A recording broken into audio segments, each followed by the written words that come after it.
أعوذ بالله من الشيطان الرجيم بسم الله الرحمن الرحيم السلام عليكم ورحمة الله وبركاته الحمد لله حمدا كثيرا طيبا مباركا فيه كما يحب ربنا ويرضى أشهد أن لا إله إلا الله وحده لا شريك له وأشهد أن محمدا عبده ورسوله يا أيها الذين آمنوا اتقوا الله حق تقاته ولا تموتن إلا وأنتم مسلمون يا أيها الناس اتقوا ربكم الذي خلقكم من نفس واحدة وخلق منها زوجها وبث منكم رجالا كثيرا ونساء واتقوا الله الذي تساءلون به والأرحام إن الله كان عليكم رقيبا يا أيها الذين آمنوا اتقوا الله وقولوا قولا سديدا يصلح لكم أعمالكم ويغفر لكم ذنوبكم ومن يطع الله ورسوله فقد فاز فوزا عظيما أما بعد فإن أصدق الحديث كتاب الله وخير الهدى هدى محمد صلى الله عليه وسلم وشر الأمور محدثاتها وكل محدثة بدعة وكل بدعة ضلالة وكل ضلالة في النار.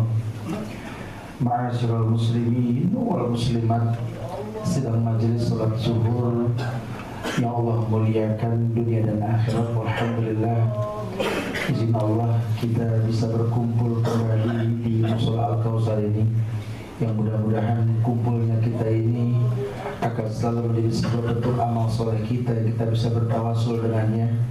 Kita berharap Allah mudahkan kebaikan ke depan untuk kita insyaallah. Jamaah yang Allah muliakan, di perjumpaan yang lampau sempat kita menyindir tentang racun-racun hati, bahwa banyak orang yang beribadah di atas dunia ini gugur kewajiban, namun bekas ibadah tak dia miliki. Sementara Islam, agama yang memerintahkan kita sebuah perintah dalam bentuk ibadah, berharap ibadah tersebut mewarnai si pelakunya. Apa racun hati tersebut? Yang dibahas yang lampau sekedar mengingatkan. Yang pertama, betapa banyak orang yang beribadah namun hatinya teracuni dengan banyak bicara tanpa zikir kepada Allah. Ini yang Rasulullah sabdakan, la tuksirul kalam bi ghairi zikrillah, inna kasratul kalam bi ghairi zikrillah qaswatul lil qalbi, wa inna ab'adan nas indallah al-qalbul qasih. Kata Rasul, jangan kalian banyak bicara tanpa ada zikir kepada Allah di dalamnya. Karena pembicaraan yang tanpa zikir di dalamnya penyebab kerasnya hati. Dan sejauh-jauh hamba kepada Tuhannya al-qalbul qasi, orang yang hatinya keras. Siapa sih orang yang hatinya keras? Bukan kemauannya kuat, bukan. Keras yang dimaksud di sini sulit untuk menerima dakwah. Azan berkumandang tidak tertarik untuk mendatangi. Harta yang banyak tidak membuat dia tertarik untuk berzakat berinfak. Kemampuan untuk haji dan umroh tidak membuat dia tertarik. Entah apa yang dia kumpulkan di dunia ini. Padahal Quran memerintahkan kita tazawwad, wa tazawwadu fa inna khairaz zadi taqwa. Berbekalah kalian, sebaik-baik bekal adalah takwa. Justru Islam menginginkan setiap manusia ini mengetahui bahwa seluruh aktivitas di dunia ini arahkan hanya untuk Allah. Maka jadilah sebuah bekal yang indah. Karena kita cuma ngantri doang, ngantri ditakziahin sama orang. Yang kedua, racun yang kedua yang kemarin disampaikan, kita karena banyak makan. Entah mungkin memang makan mutlak, makan yang dia konsumsi, atau keenakan cari makan gitu loh. Sering diingatkan bahwa hidup ini bukan untuk makan, tapi makan untuk hidup. Sampai kata Rasul, ma mala'a ibn Adam sarrun wi'a'an sarrun min batni, bihasbi ibn Adam luqaymat yadban biha sulbu, fa illa mahala fasulusun li ta'ami wasulusun li sarabi wasulusun li nafasi. Ma mala'a ibn Adam wi'a'an sarrun min batni, Tidak ada bencana yang lebih buruk melebihi buruknya perut anak Adam. Bihas ibni Adam, kalau memang anak Adam tahu lokaimat, dia akan mengkonsumsi makanan sekedar beberapa genggam, beberapa suap. Yatman bihas salbu, akan mendirikan tulang ekornya untuk bekerja. Wa'inna mahalah, kalau memang segenggam nggak cukup, sesuap nggak cukup, ya kita nggak bisa ngelarang.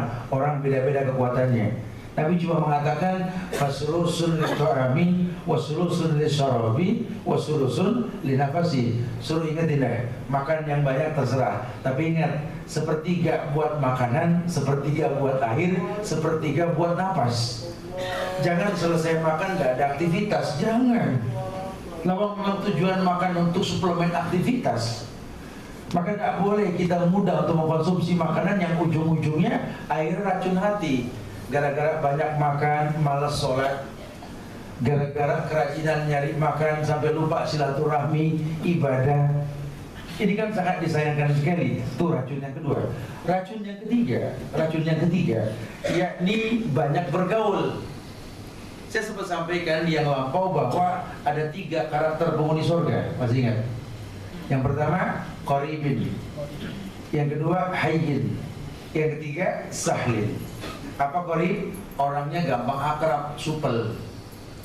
Kalau penghuni surga itu bukan cuma hafalan Quran dan Sunnah, emang bisa bergaul. Lagi mana mau dikatakan bisa bergaul kalau ngambek dikit pasang bom bunuh diri gitu loh. Islam yang seperti apa? Kemarin ada yang bicara, Ustaz, kalau seandainya antum suruh nasihatin itu teroris yang kemarin, apa mukadimah yang antum ucapkan? Yang pasti bukan salam. Loh kan dia muslim, kalau Islam nggak bakal begitu. Saya nggak jelas keagamaan mereka. Kalaupun mereka beragama non muslim, ajaran agama mana yang memperbolehkan pasang bom bunuh diri? Ini nggak main-main. Wahai para teroris, bertobatlah. Negeri apa yang kalian hayalkan dengan cara mencaci maki, menghujat, bahkan membantai bangsamu sendiri? Adakah sebuah negeri yang mulia yang dibangun dengan cacian dan makian? Tidak ada kemuliaan. Ahsan bertobat. Penghuni surga mudah untuk bergaul. Kalau dia melihat orang yang mungkin non muslim, kebencian tak timbul, respect dia untuk membuat dia jadi seorang muslim. Karena jujur, orang barat tidak kenal Allah. Kafir yang saya maksud. Orang kafir tersebut tidak akan pernah kenal Nabi Muhammad. Orang kafir tersebut tidak pernah kenal Quran. Gimana dia bisa masuk Islam? Ya tentu visualisasi seorang muslim ketika bergaul. Makanya Islam membagi 2 orang kafir. Yang pertama harbi, yang kedua zimni. Kafir harbi, kafir yang wajib dibantai di medan tempur. Tapi kalau kafir zimni, kafir yang terlindungi oleh komitmen sebuah negeri. Justru mereka tertarik dengan Islam karena tingkah laku orang Islamnya. Gimana kita mau ngomong sama orang kafir? Hei, qala Allah wa qala Rasul. Ya nggak bakal paham. Wah, Anda nggak boleh begini. Rasul bersabda, qala Rasul. Nggak bakal paham.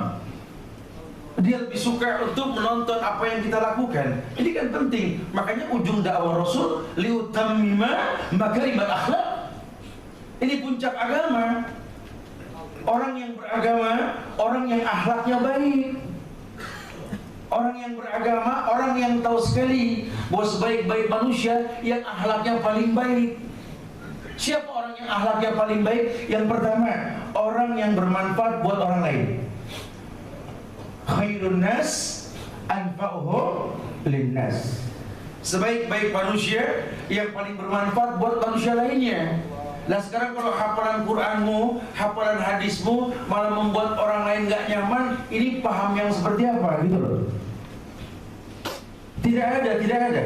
Jangankan meledakkan bom membantai saudaramu, mengacungkan senjata saja ke hadapan saudaramu haram. Allah melaknat orang yang seperti ini. Makanya saya nggak mudeng betul gitu loh. Kalau sampai mudah mereka mengatasnamakan Islam. Wa iyyadubillah wa na'udzubillah. Semoga Allah berikan hidayah pada kita semua insyaallah. Racun yang keempat, yakni selain kita berhati-hati dengan pergaulan, karena bukan berarti nggak boleh bergaul. Penghuni surga gampang bergaul, hatinya lembut, kemudian juga orangnya nggak ruwet.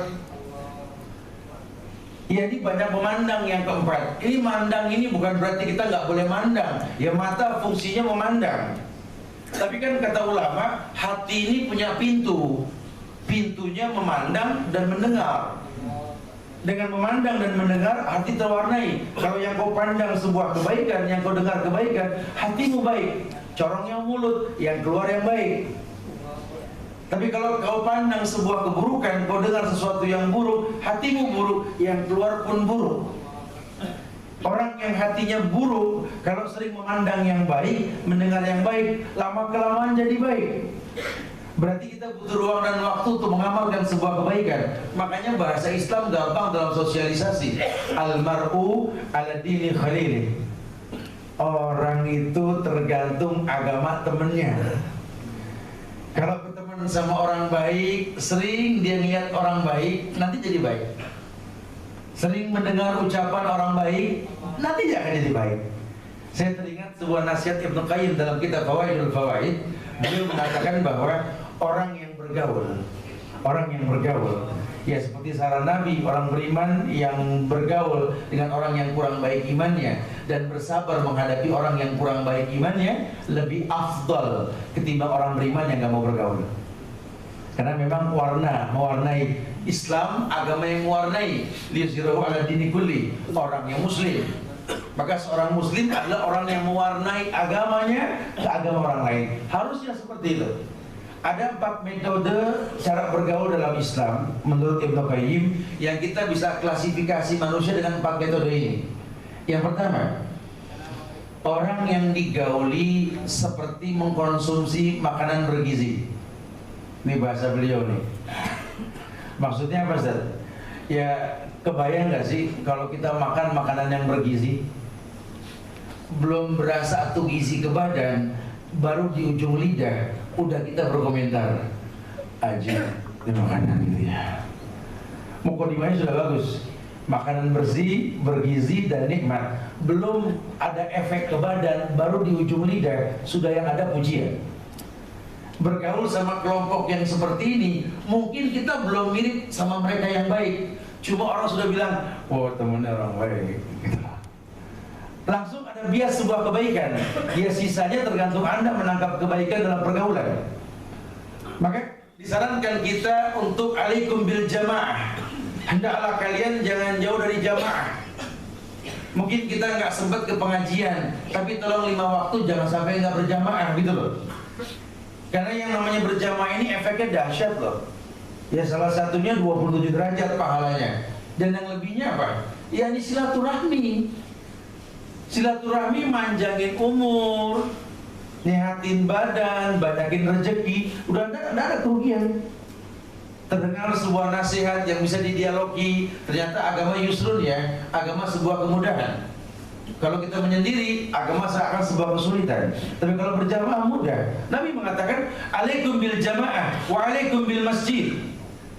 Hendaklah kalian berjamaah, hendaklah kalian kumpul di masjid. Rumah Allah, bumi yang paling Allah sukai dari bagian bumi yang Allah ciptakan, masjid. Bumi yang Allah paling benci di antara bumi yang Allah ciptakan, pasar.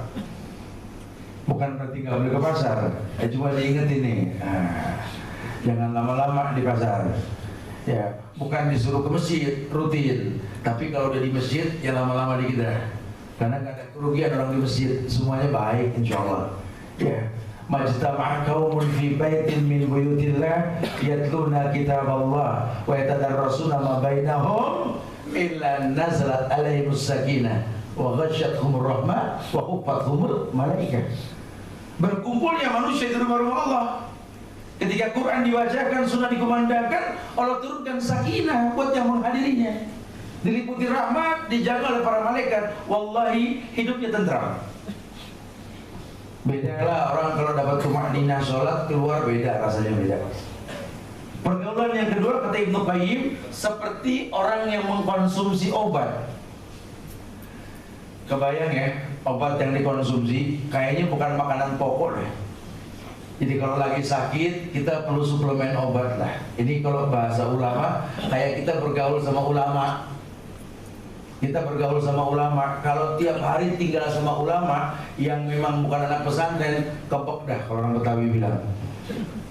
Entar sholat gitu ya. Baju nggak bisa gaul dikit, terus serba salah dah. Kalau nggak ada basic keagamaan berat.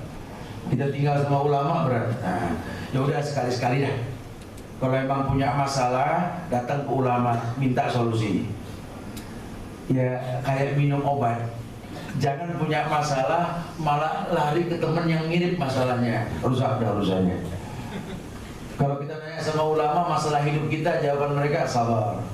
Udah insya Allah la yukallifullahu nafsan illa wus'aha. Allah tidak mungkin uji kamu luar batas kemampuan. Berkeluh kesah, ya tapi gimana Pak Ustaz atau Syekh, Ana ini nggak kuat ngadepin pasangan hidup di rumah, ya Allah. 10 tahun betul-betul Ana diazab sama dia, Masya Allah. Saking sedihnya Ana selama 10 tahun itu, Ana selalu tahajud minta sama Allah. Kata ulama, bagus, pertahanin tuh orang.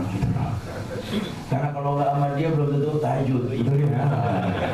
Jadi kalau ulama tuh lebih menggiring kita pada efek ujian, bukan membahas ujiannya. Karena kan kita suka komplain sama ujian, padahal Allah sudah bilang la yukallifullahu nafsan illa wus'aha. Ini hampir semua orang Islam tahu, cuma komplain sama ujian. Coba sih lihat efek ujian. Udah dibilang anak yang nakal nggak menggurukan orang tuanya. Adam anaknya berantem, kacau Adam jadi orang tua, enggak. Nabi Nuh anaknya nggak nurut, tuh Nabi pintar ngomong nggak bisa ngedidik, enggak. Itu mah ujian. Ya kita nggak bisa pilih ujian kan? Ya Allah Ustaz, anak saya Ustaz, Masya Allah, 4 tahun belakangan ini Ustaz betul-betul ngazab orang tuanya. Saya pukul, sampai tiap malam saya bangun, saya doain mereka. Cakep betul kan, betul. Ini kalau anak nggak nakal, ente nggak doain tiap malam, betul. Ya hikmahnya sih ada. Sehingga kalau kita ngelihat ujian seperti ini, katakan dalam hati kita, ucapkan dengan lisan, Hasbunallah wa ni'mal wakil, ni'mal maula wa ni'mal nasir. Karena ujung dari sebuah kejadian Allah yang tentukan. Kita cuma diuji, fala ya'lamanallahu alladziina shadaqu wa la ya'lamanal kadzibin. Kan Allah yang bilang. Lah kalau enggak diuji, Allah enggak tahu kelas kalian. Allah uji kalian. Katanya pengen punya anak. Udah. Ya kan pilihan berarti kan ujian. Diuji sama anak, mana kelasmu? Bisakah memiliki stok maklum yang banyak ketika mendidik dia? Karena jangan khawatir, Allah tidak mungkin menutup mata pada setiap kebaikan yang kau lakukan di atas ujian yang kau rasakan. Jangan pernah merasa lelah jadi orang baik. Innal birra yahdi ilal jannah. Karena yang namanya baik itu ujungnya surga.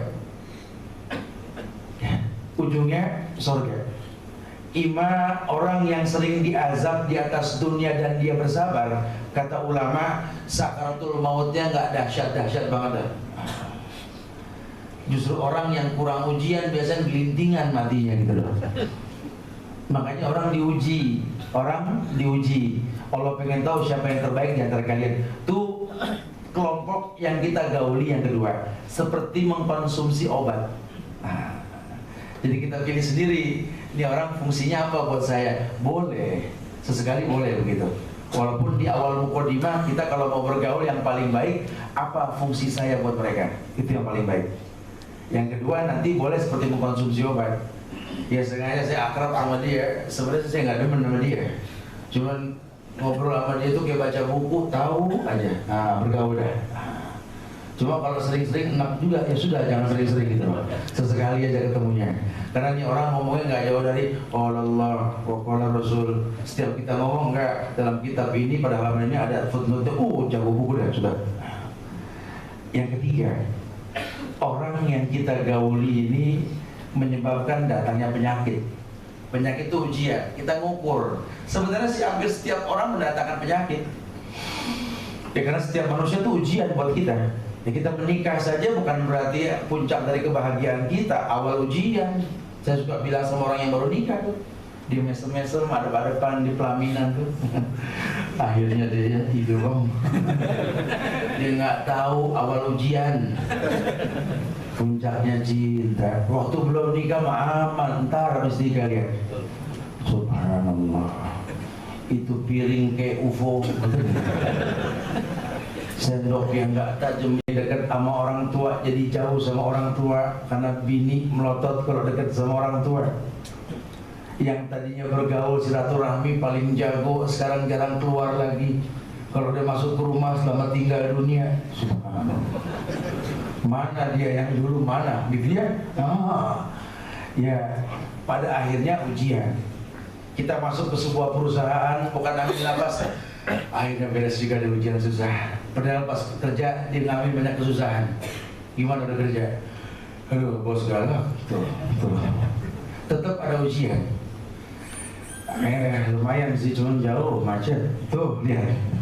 Keluh kesah pasti ada. Iyalah, kelompok yang mendatangkan penyakit. Cuma kalau orang tahu itu penyakit, formula disiapkan, selesai urusan. Ya memang hidup harus sakit. Kalau nggak sakit nggak berjalan roda kehidupan. Ya, kita kalau kita nggak sakit, dokter dari mana gajinya, betul? Nggak bisa. Harus ada sakit, harus ada yang menyembuhkan, berfungsi ini hidup. Ya tapi kita yang tahu, makanya nanti ada beberapa formulanya tuh. Pergaulan yang keempat adalah kelompok yang kalau kita bergaul itu mematikan. Ini anak-anak muda nih salah bergaul nih. Numpuk sarjana, nggak punya kerjaan, ngelamar nggak diterima-terima di perusahaan, ngelamar anak orang nggak ditengok, mau terusin sekolah biaya nggak ada, akhirnya kompak, jihad yuk. Kalau tahu begini mendingan mati syahid gitu. Masuk daga fatar, betul? Aduh. Atau aliran yang menawarkan hal-hal yang indah. Nah, negara karunia semesta alam. Ya, ini di brainwash nih anak-anak begini nih. Ya, dijanjikan janji-janji indah oleh manusia, bukan oleh Quran dan Sunnah. Karena kelompok-kelompok yang banyak ini kan punya ADART yang bikin manusia. Apa sih kelompok yang terkenal sekarang yang ruwet? ISIS, Ghafatar, atau apalah yang identik dengan peperangan dan bom bunuh diri. Mereka menjanjikan janji indah loh, tapi janji indah menurut ketua mereka. Nah kalau Islam menjanjikan janji indah itu menurut Quran dan Sunnah. Makanya Allah tidak pernah kub Islam dalam bentuk bahasa kelompok. Islam hanya mengatakan inna dina indallahil Islam. Agama yang Allah akui cuma Islam, tanpa embel-embel. Bahkan organisasi besar yang ada di Indonesia pun tidak bisa mewakili Islam. Karena Islam bukan NU, Islam bukan Muhammadiyah, Islam bukan Persis, Islamnya Islam. Adapun mereka mengatasnamakan slogan organisasi, itu urusan mereka di atas negeri yang demokrasi. Tapi kalau sudah bicara agama, wa ma kana lil mu'mini wala mu'minati idza qadallahu wa rasulahu amra ayakun lahumul khiyaratu min amrihim. Tidak ada pilihan lain, bukan ADART yang dikedepankan, tapi yang dikedepankan qala Allah wa qala Rasul wa qala sahabat. Hawa tadi, ini agama. 4 racun hati tadi merusak pergaulan. Bagaimana mengkonsumsi, memberikan nutrisinya, Ustaz? Beliau mengatakan dalam kitab Fawaidul Fawaid, ada 4 nutrisi dalam Islam yang kalau kita manfaatkan akan mendatangkan hayatan thayyibah, kehidupan yang baik. Bukan hayatan khairah, hayatan thayyibah. Kalau khair baik, kalau thayyib baik plus wangi. Walaupun sudah tidak ada orangnya yang diingat yang baiknya. Tuh, hayatan thayyibah. Kehidupan yang baik-baik lah ya. Tuh kayak para pahlawan tuh. Sekarang krisis penerusnya Imam Bonjol, Pangeran Diponegoro, Hasyim Asy'ari, Ki Haji Ahmad Dahlan, Syekh Ahmad Surkati dengan ayusatnya, krisis orang yang milik mereka. Dulu kehidupan mereka tuh gak kurang dari ujian. Kita bicara Indonesia lah, Indonesia saja. Krisis lah kita orang-orang seperti mereka.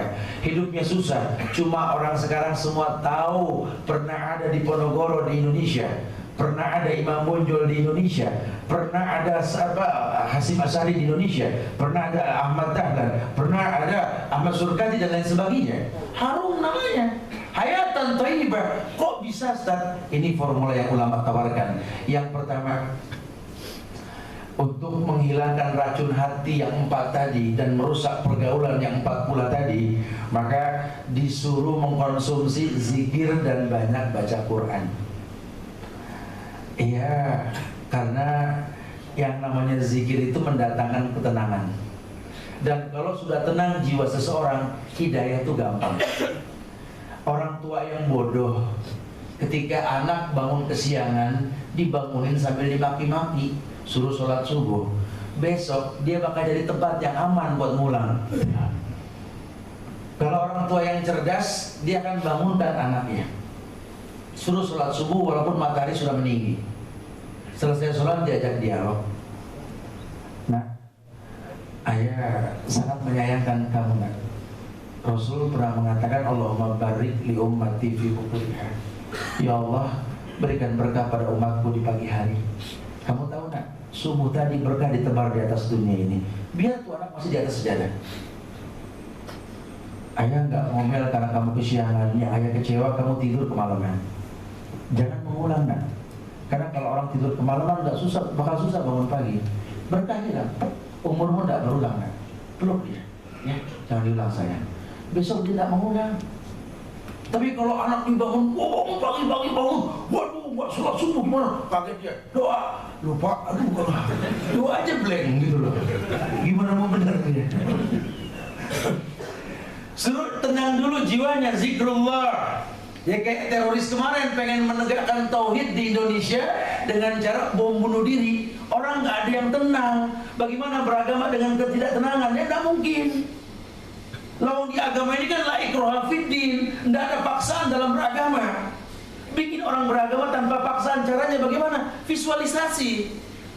Pertontonkan akhlak yang baik sampai orang tertarik. Maka kalau sekolah-sekolah dulu beda dengan sekolah sekarang. Kalau sekolah dulu itu memang murid yang nyari guru, sekarang guru nyari murid. Kalau sekolah dulu tidak pernah pasang spanduk menerima murid baru, sekarang bangun gedung manggil murid, emang beda. Sehingga orang nggak merasakan kemudian dulu orang dibikin tenang dulu. Karena ayat yang mengatakan ulaika lahumul amnu, setelah mereka tenang wa hum muhtadun, mereka baru gampang dapat hidayah.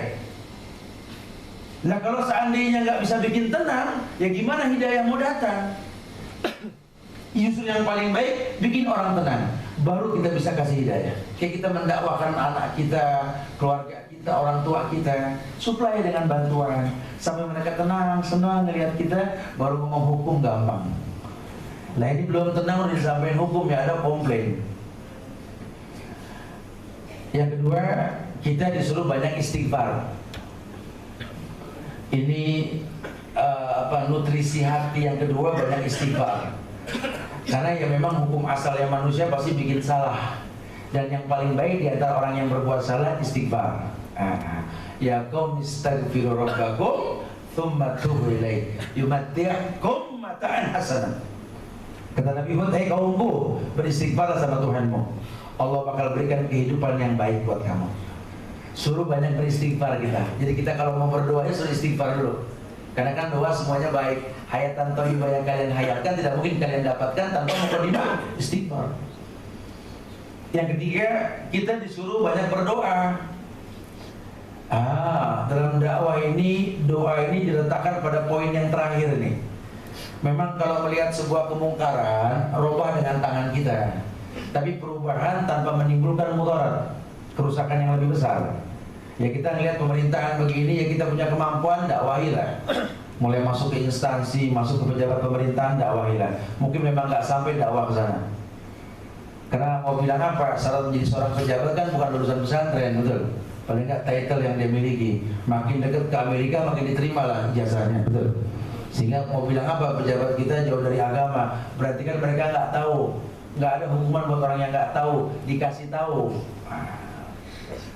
Atau mereka memang lupa karena kesibukan, nggak ada hukuman buat orang yang lupa. Yang ada, ingetin. Siapa yang dihukum? Yang udah tahu sengaja. Nah itu yang salah. Mungkin mereka dua yang pertama, ima tidak tahu, ima mereka lupa. Ingetin dulu.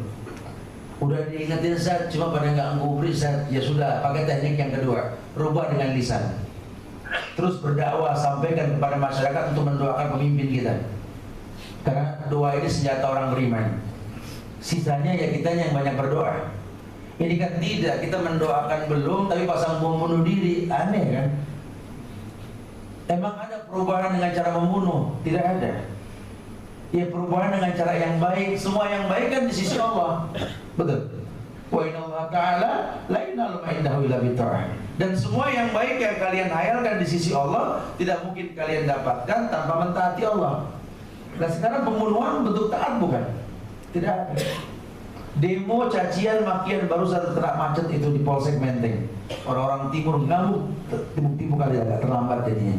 Apa yang mereka hayalkan? Polisi takut dengan rakyat? Ini kan kericuan yang dipertontonkan. Mau dibawa kemana bahkan negeri ini dengan kekasaran? Mulai ku anfusakum wa ahlikum nar.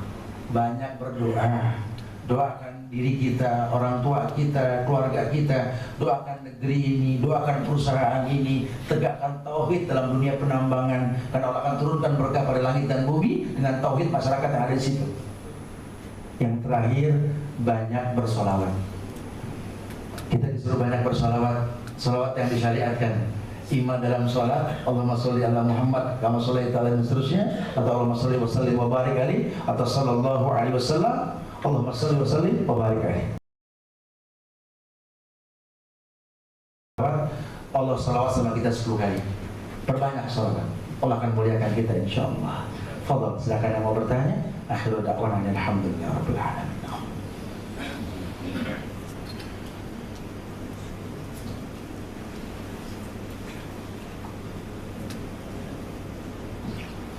Nah, itu mungkin bisa disampaikan kiat-kiat supaya hati menjadi lebih tenang, tidak mudah was-was, terutama mungkin dalam sholat. Nah, iya. Apa kiat-kiat menenangkan hati khususnya dalam sholat supaya tidak was-was?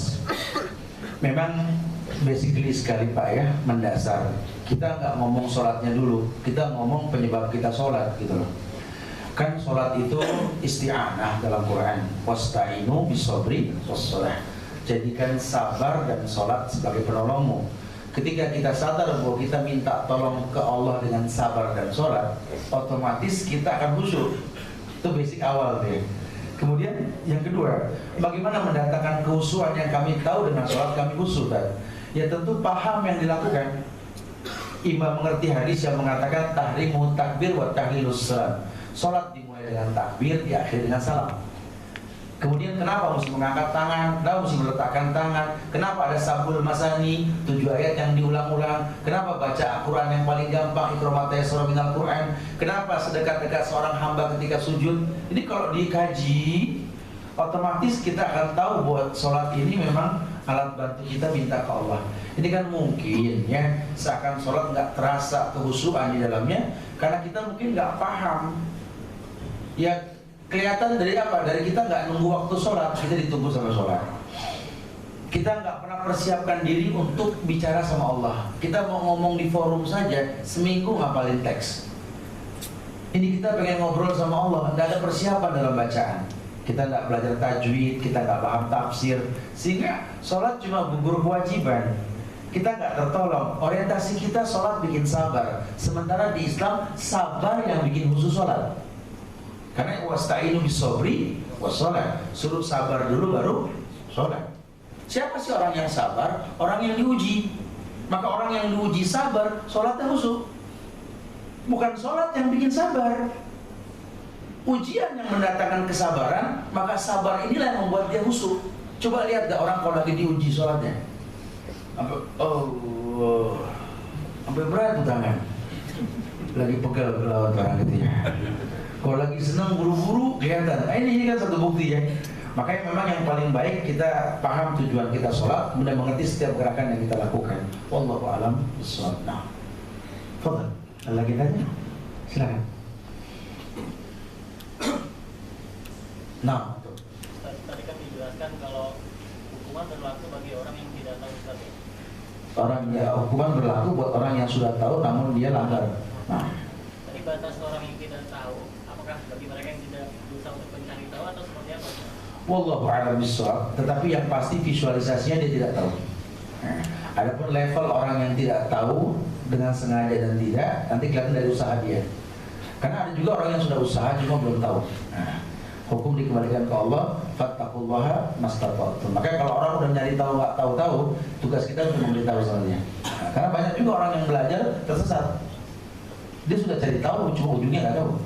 Wallahu a'lam bishawab. Ya, insyaallah. Barakallahu fiik. Nah. untuk kasusnya tadi Ustaz, dia sudah mencoba cari tahu tapi ternyata dia masih ternyata tersesat, seperti apa Ustaz? Tugas kita untuk memberikan pengetahuan kepada dia agar dekat sama ulama. Karena mungkin cara dia mencari tahu itu dengan buku atau dengan menyandarkan agama pada browser dan YouTube. Ini kan sekarang instan sekali. Browser itu bikinan manusia, YouTube bikinan manusia. Ada benarnya, ada salahnya.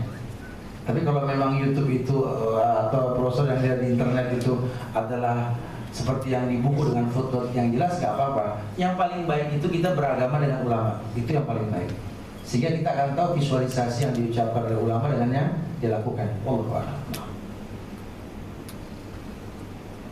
Insyaallah manfaatnya ini disampaikan buat anda pribadi, buat antum atau sekalian. Ya Allah, minta maaf kalau ada kekurangan, kesempurnaan hanya milik Allah. Semoga Allah selalu berikan hidayah kepada kita untuk istiqomah di atas sunnah dan diberikan kesabaran untuk selalu mendoakan pemimpin kita. Negeri ini adalah negeri yang hayatan thayyibah walaupun ghafur insyaallah. Wallahu a'lam bishawab. Subhanallah wa bihamdihi, asyhadu an la ilaha illa anta, astaghfiruka wa atubu ilaik. Assalamualaikum warahmatullahi wabarakatuh.